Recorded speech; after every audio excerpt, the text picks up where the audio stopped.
एक धनी साहूकार था, उसके पास बहुत दौलत थी। उसने इतनी दौलत हासिल कर ली थी कि अगर अगले 7 पीढ़ियां बैठकर खा ले तो भी खत्म नहीं होगी। हालांकि यह अमीर आदमी तभी भी खुश नहीं था। उसके मन में कुछ ऐसा था कि वह रात भर सो नहीं पाता था, इसलिए वह सच्चे सुख से वंचित रह गया। उसने सबसे पूछा कि वो ऐसा क्या कर सकता है जिससे कि इस शर्मिंदगी से छुटकारा पा सके और सुख और शांति से जीवन बिता सके। किसी ने उसे कहा कि संतों की शरण में जाओ तो संत आपको इससे बचाएंगे। तब धनी संतों की तलाश में निकल गया। रास्ते में एक साधु महाराज एक पेड़ के नीचे बैठे थे। धनी व्यक्ति ने उनका अभिवादन किया और कहा, गुरुजी, मेरे पास किसी वस्तु की कोई कमी नहीं है।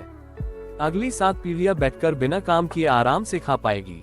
फिर भी मैं खुश नहीं हूँ, क्योंकि एक व्याकुलता मुझे सोने नहीं देती। साधु महाराज ने कहा, पहले बताओ कि आपत्ति क्या है, फिर उससे कैसे छुटकारा पाया जाए वह तुझे बताता हूँ।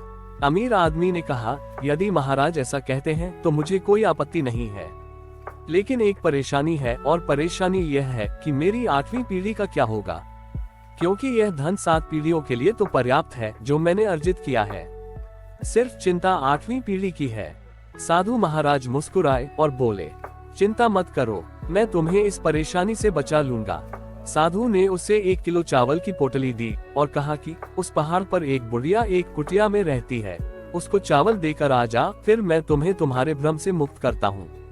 अमीर आदमी चावल लेकर बुढ़िया की कुटिया में आ गया। उस कुटिया में दरवाजा तक नहीं था। वह बुढ़िया भगवान के भजन में लीन थी, वह अभिभूत थी। अमीर आदमी के पैरों की आहट से बूढ़ी माँ का ध्यान टूट गया।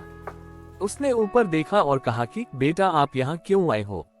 उसने कहा, माँ जी, मैं तुम्हें चावल देने आया हूँ, ये चावल आप ले लो, फिर मैं जाऊंगा।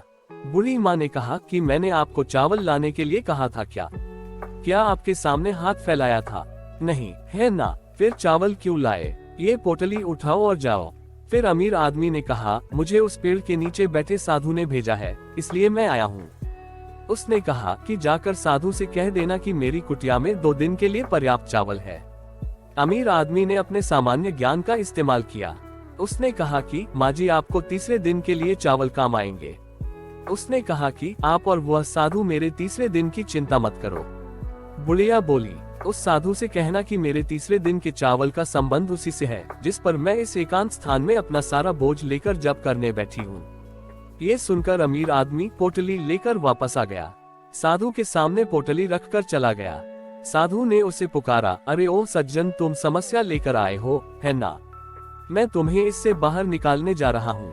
अमीर आदमी ने सिर झुकाकर कहा, महाराज, मुझे जवाब मिल गया। वह बुढ़िया तीसरे दिन के चावल नहीं है तभी भी खुश है, और मेरे पास सब कुछ है तभी भी मैं दुखी हूँ। जिसके पास कुछ भी नहीं है, वह अगर अपने भविष्य का विचार नहीं करती और भरोसा करती है कि भगवान कुछ बुरा नहीं होने देंगे, तो फिर मैं जिसे भगवान ने इतना कुछ दिया है, मुझे इस फालतू की चिंता में नहीं पड़ना चाहिए। यह मुझे समझ में आ गया है।